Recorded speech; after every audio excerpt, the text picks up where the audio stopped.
deportasi, visanya dicabut. Maka saya berani menjamin, wallahi tallahi billahi, saya bersumpah 4 tahun saya kuliah di Mesir nggak pernah nyontek. Kenapa? Karena petugasnya ketat.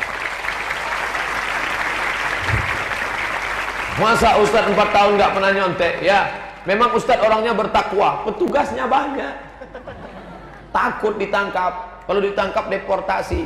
Ada kawan, begitu kertas soal dibagi, kertas soal, dia takut lupa, maka hafalannya dia tulis di kertas soal itu. Takut lupa, ditulis di kertas soal. Tiba-tiba datang petugas melihat, dah, apa ini? Hafalan saya. Langsung ditangkap, bawa ke kantor, cabut visa, setahun pulang kampung. Kan malu.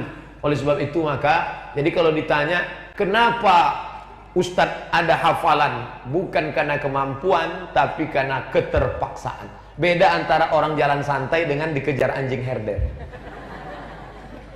1 tahun dipaket 14 mata kuliah. Kalau tidak lulus 3 mata kuliah, mesti ngulang 1 tahun. 3 mata kuliah harus diulang 3 tahun.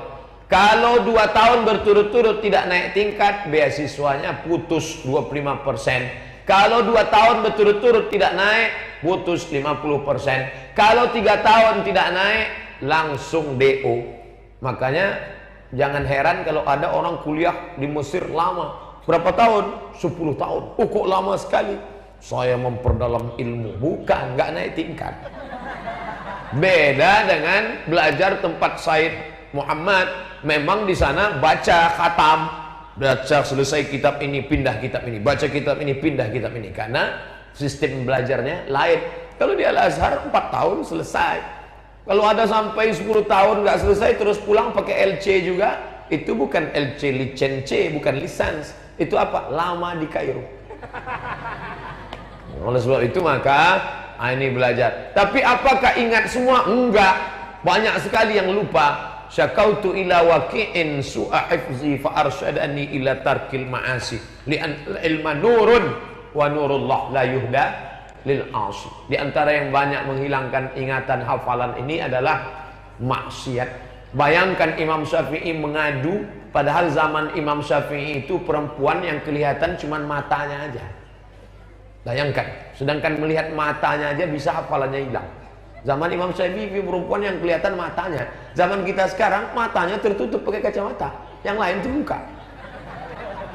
Oleh sebab itu maka ini banyak-banyak kita beristighfar. Makanya adik-adik yang tinggal di pondok pesantren Nurul Qadim, bersyukur pada Allah karena kalian terjaga. Mata kalian selama di pesantren ini terjaga, tidak bisa melihat perempuan karena ada triplek di antara kalian. Ada whiteboard, mana bisa kalian melihat perempuan? Saya bisa.